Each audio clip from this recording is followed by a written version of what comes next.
Hey fans, this is Halfhawk from the Soul Contingency team. Joining me in the channel today is DuderSeb, coming from us from Uruguay.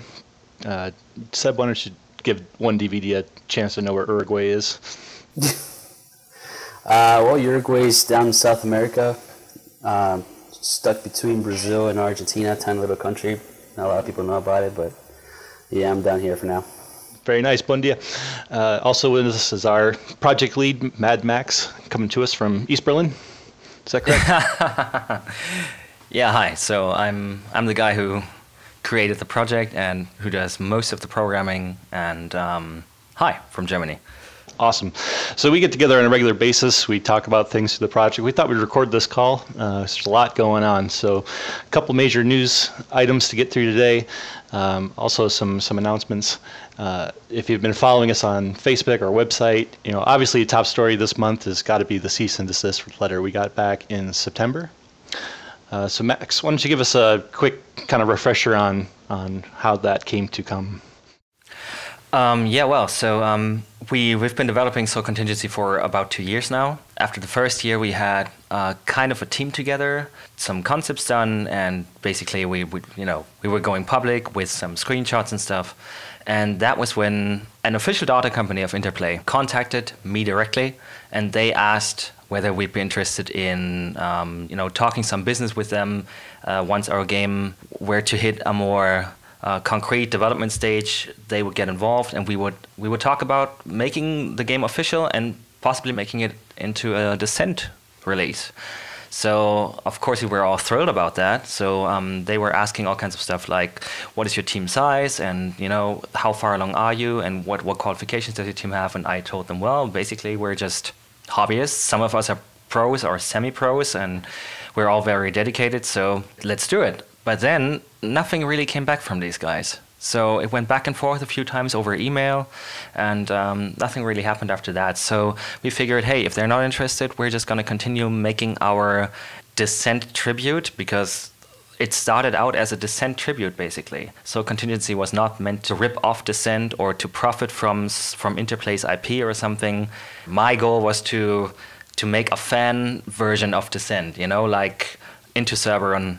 Or Core Decision, not really. Core Decision was its own game, but other people have tried this before, to remake Descent or Descent assets, to just revive the franchise that Interplay has not been doing anything with for 15 years. So I was thrilled to hear that they were interested in actually doing something with it, but like I said, nothing came back, so we just continued on and thought, okay, we're going to make it a free game after all, and fan project. And then they got back to us a few months ago, requested a build of our game. So we sent that to them, and they were saying, well, we want the build to judge how good it is so that we can get into business talks with you. And then again, nothing happened for a few months, and now we are faced with a cease and desist letter from Interplay, because apparently they didn't like the build or decided that they didn't want to do something with us after all. So instead, they decided to stop us from releasing this game with any Descent trademarks, whatever, iconic stuff like the pyro and the robots and PTMC. So that was kind of a bad surprise, but then again, Interplay has done this before to others. Right. So back in, what was it, April, May, I guess, we had, working build, we had beta testers playing, and we were working on this. That's when we submitted the build. Seb, when we got this C&D appeared, what was the kind of mood of the team and the thoughts we were having at the time? Well, it was a shock to all of us. The team as a whole was shocked, but we all kind of really back together to keep on going with the decision that we made of, separating ourselves from Descent assets and doing our own thing. Personally, for me, it felt bad, because for me, this project from the beginning was not something that I necessarily had a commercial end. For me, this was always sort of like a fan thing, just like a tribute, like fan art, for instance. Like I like to call it glorified fan art in the form of a video game. That's how I saw this thing from the beginning. And yeah, we never intended to make money off of Interplay's IP. I would just wanted to give the community something that they've wanted, and something that I've wanted, something we all wanted. So when the C&D came, for me it was like boom, hit me hard, and with the team as well. But it kind of, at the end, sort of gave us this morale boost at the end, kind of this rally together and let's keep going, let's do our own thing. It was bad, but then it kind of became very positive at the end. Yeah. Even when I first saw the C&D, my thought was, at least we're on their radar, right? And it's not uncommon in this kind of type of situation to get C&D letters from companies. I mean, if they don't try it to at least defend their IP, then they, can lose the right to do so in the future. So personally, I think they're getting kind of a bad rap out there due to this. I mean, they're well within their rights to defend their IP. They can choose to sit on or expand the franchise as they see fit. It's not like an evil thing that happened, in my personal opinion, on the topic. But I do like, we're the masters of our own destiny with our own timetables. I felt bad that we were kind of sitting on a game that was working, and we all want to get it out and want to have it play. Just the silence was killing me more than the C&D that happened. So let's go through and talk a little bit about some of the articles that have come out, because we put the post up on our website, just kind of trying to explain a little bit why there was such a delay more than anything, and then it just completely took off on all sorts of websites and places, right? So let's talk a little bit about the some of the headlines that are coming. One of the things that I wrote in our C&D announcement was that I considered Interplay's behavior unprofessional. And some articles that have come out have cited that, and apparently people who commented under these articles, they kind of questioned me for saying Interplay's unprofessional. And they commented like, well, Interplay's just defending their IP and they have the rights to do that, so why are you calling them unprofessional? So I just want to make it clear. I was frustrated when I wrote this, and I still am, because I think Interplay is missing out on an opportunity here. And I'm not trying to say we are so great, and they should sign us.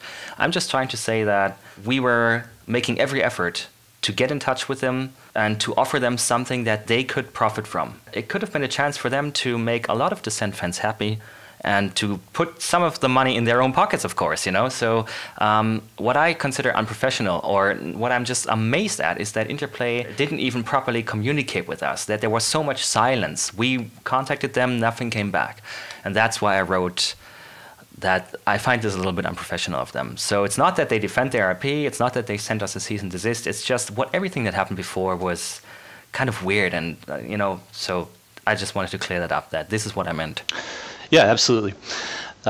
So also, when we got the C&D, they gave us 5 days to respond back to them on it, and then we did that. We also contacted them a second time through the same legal attorney, gave them several weeks of time worth to get back with us.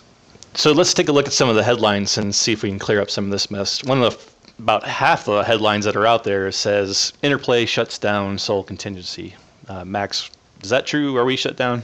No, of course we were not shut down. We were thrown off our track, and we have to to regroup a little bit and remove the Descent stuff that we have in our game, because that's what Interplay were stopping us from doing.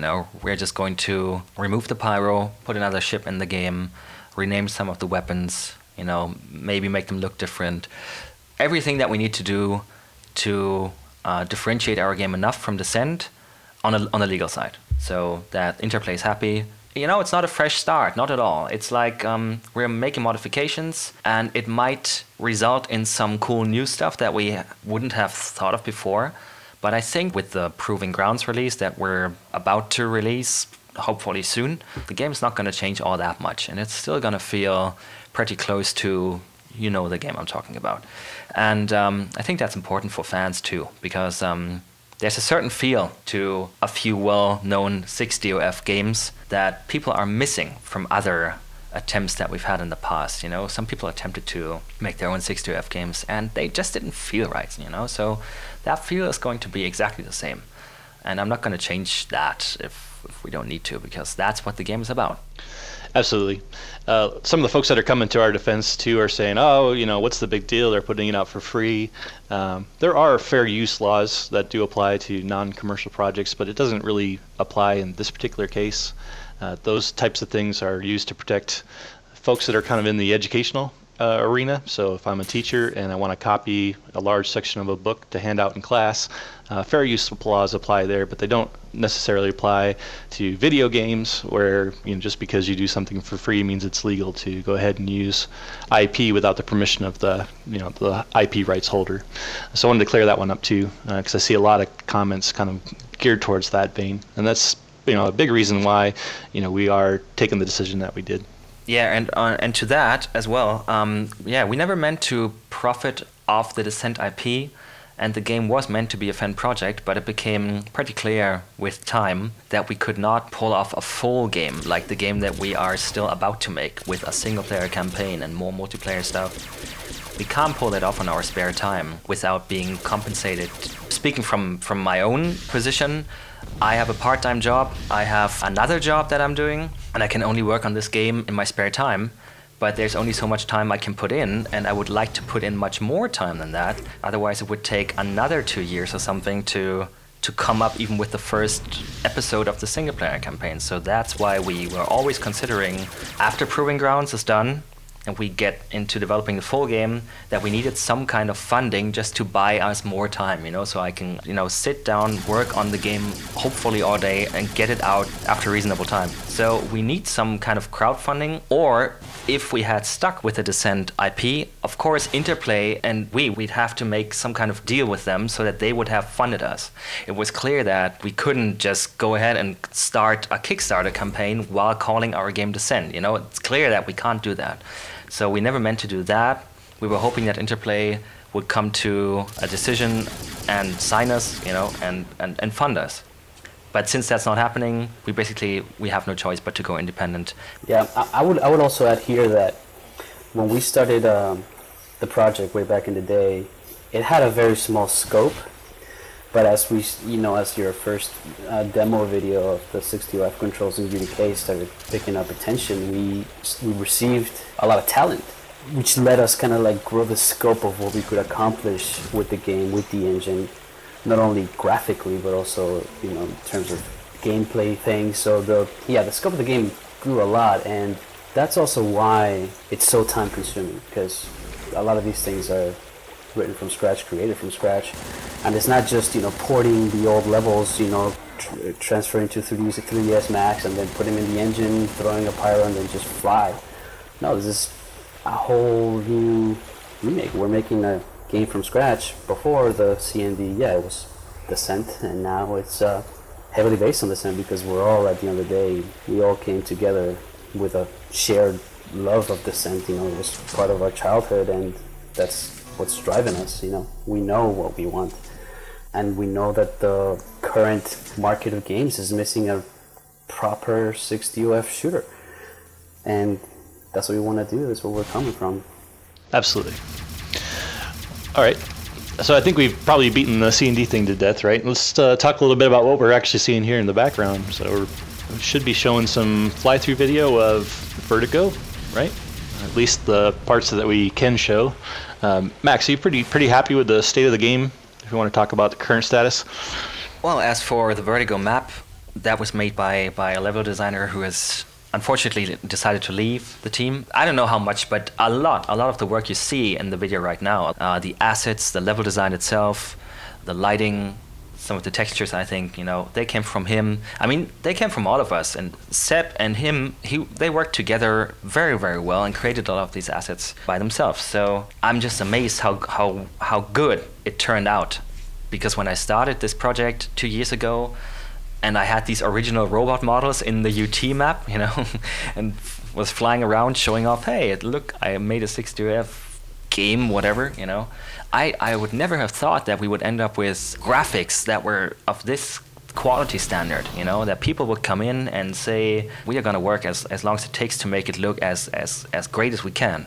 And I'm grateful that you're all on the team, and I'm grateful to our ex-mapper that he was on the team, because what he created is always going to be in this game, I think, and it's kind of his legacy, I would say, and it's great. It's a very nice map. It's small. It feels good when you fly through it. It has a lot of vertical action.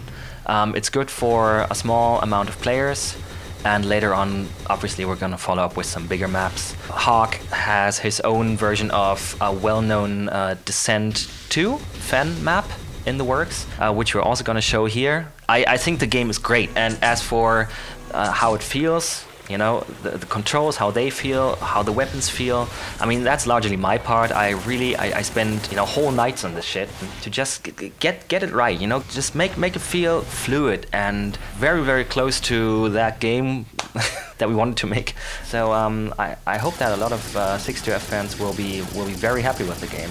And even if they're not, I'm always open to comments, and I want to give people exactly what they want.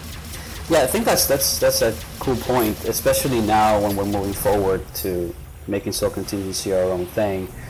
You know, we are still part of the community. This whole thing started as a community project, and I think we want to keep it that way. You know, we're going to release Proving Grounds when we do, and then we're going to be listening to your feedback. If X thing doesn't feel well, then we will try to correct that if that's the consensus. You know, balancing everything. We want to really make the game you guys will want to play, you know, as much as you played Descent back in the day. That's really what we want to do. I think that's why the beta testing was so important to us. You know, we went out, we found the guys that still compete competitively, that still play the game after all these years, and got the game in their hands so that they could really give us a sense of, yes, this feels right, these things don't work for us, these do. And I really appreciate the time that the Rangers spent with us doing that over the summer. Yeah, that was very important. It was kind of taking longer than planned. We had planned to release Proving Grounds sometime in around summer, I think. And testing just turned up so many bugs that I had not foreseen. And they also gave us vital feedback about the feel of the game, about how the weapons should work. You know, like, well, the homing missile is too fast, or it locks on too quickly and you can't evade it. You know, that kind of stuff is the feedback that they gave us. And we really took that to heart. And I think it really benefits the full game in the end. So we talked about this second map, so that's kind of a new announcement for us. We haven't actually posted anything publicly on this. There's been a few screen grabs here and there if you've paid attention on the public side, but this is a kind of a side project that Shroud Eye has been helping me with.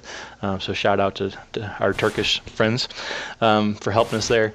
What we decided to do was to try and find a map that felt familiar to folks that were kind of in the community, but more importantly, we wanted to make sure that folks that are coming new to the game, that are not quite used to this 60OF, had more of a kind of a basic flat map where they don't get so lost and tangled upside down. So if you're a beginner to this type of game, you may find it a little bit easier to get yourself going on this one than you would, you know, jumping straight into a map where you can actually fly up and down in all degrees and all directions. So that was kind of the thought on the second map that we're putting out.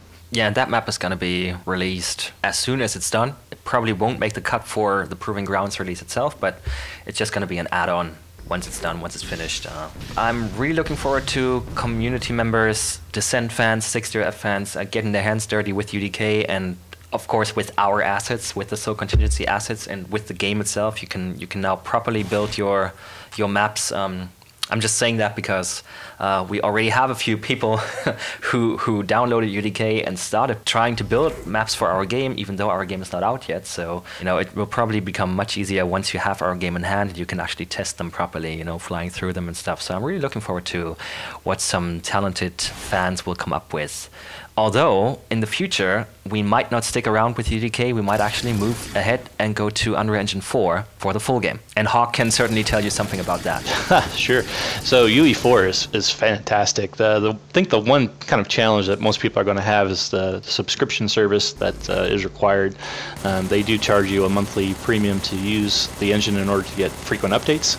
However, you know, you can cancel a subscription, and whatever release they were at when you canceled is still functional and usable if you don't have the money to spend month after month. So that's kind of the one downside from UDK, which is, you know, free to use. However, the engine is beautiful. I mean, the things you can do with the particles and all the visual stuff, which is kind of my forte, is fantastic. We do have ships flying around in 60OF already using Blueprint, so we don't even have to go to a C++ code, which is nice. The maps look fantastic. The materials are really slick. I'm really, really excited, but obviously the key thing with UE4 that's way better than in UDK is the support for Oculus Rift. And I think that is definitely a direction that we're interested in pursuing. And I'm really looking forward to my DK2 unit showing up here in a week or two. Hopefully. I'm so jealous. So, a lot of folks have been asking, are we planning on going that way? We'll see what's involved, but for me, I'm a huge fan of the VR headsets myself. So, we'll at least give it a good look at. Exactly. So yeah, and on our possible migration to UE4, we're also really considering, because we're at a good point in development where we haven't made that many assets that it'll be like a gigantic waste of time to port them to UE4. You re-render the textures because UE4 can support better things. So that's also what we're really considering, even from an assets perspective, to just start straight up developing with UE4 in mind instead of UDK, and then the stuff that we do have, upscale it so that it goes into UE4 as well. So it is quite a serious consideration we all have to move to UE4 now. Yeah, absolutely. With the assets too, the really nice thing, when you're working in UDK and you get this content kind of starter pack, there's really not a lot in there. It's just enough to kind of teach you kind of how to do everything. But if you're going to use those assets to build, it's very, very difficult. The nice thing with UE4 is, they've got the marketplace. They're putting out content on a monthly basis.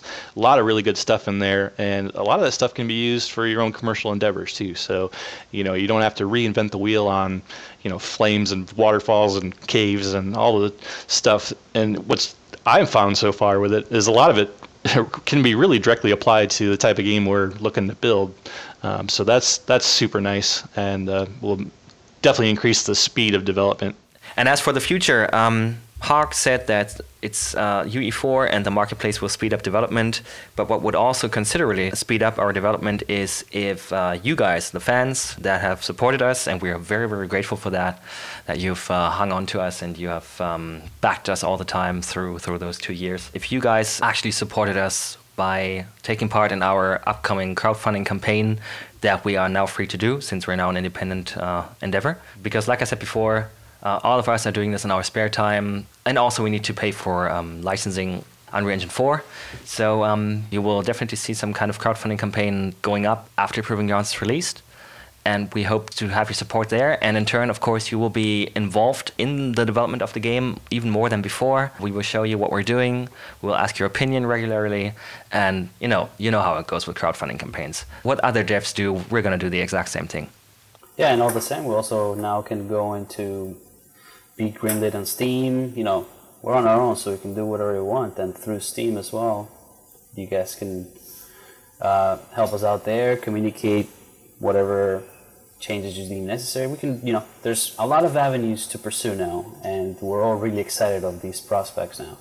Also, once Proving Grounds is kind of out, we are definitely looking to pick up new team members. So if you're coming to this new, if you've seen the news and you're wondering, hey, what is SolC Contingency? What's it all about?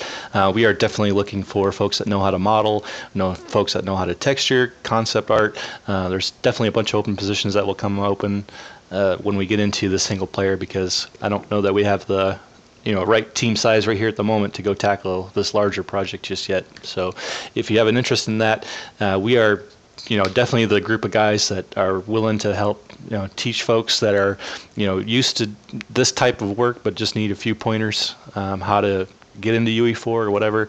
That's how I met Max. He was putting out whole tutorials and code on how to do 60UF, and I was like, wow, if this guy's going to be able to share his stuff. I write, I'm a prolific tutorial writer myself, and I like to put out what I know out there on the web. I thought we would work really well together, and I've been really happy that we're not the kind of guys that do this thing in secret and try and leverage it somehow, our knowledge. So like I said, if you've got any sort of experience or background in this area, we are definitely looking for some folks to step up and apply to the team. Right. And speaking of writing tutorials, Hawk is probably also going to write some of them for you fans who want to map, and build stuff for our game. You're probably going to come across a few public tutorials that Hawk is going to put up later. Well, yeah, we are about sharing what we do. I mean, we're all we are. I mean, we're just people of the community who had a certain passion for Descent and a certain skill, and we all found each other, and we're making this, and we're not going to forget where we come from, and all the same, we're going to give back to you guys to help us out, to use what we know to make the new Descent, or the new 60OF game, because at the end of the day, you know, it is our community, and that's the one thing that Descent has going for it, is a really cool community, and we would love to keep that alive in our project as well. All right, guys, so we're going to wrap this up here. Obviously, there's quite a bit to be done on our end. We are right now going through each and every one of our assets, making sure that they're set up and not a breach of any sort of IP law that's out there. We need to make sure we get ourselves set up with a proper company and maybe even a new website for them, who knows. And all of that kind of legal stuff is what we're working on hard. Hope you guys enjoyed this kind of public disclosure of us chatting like we normally do privately, and we'll continue to put some more news out this way in the future. Yeah, it'll be fun to keep doing this. So if you guys like this sort of dev vlogs, then we'd love to keep saying, keep talking crap. Yeah, just vote for it in the comments and we might just do it again. Right, so this is Half Hawk. Thanks, DuderSeb. Thank you, MadMax. We'll be in touch soon. Thanks.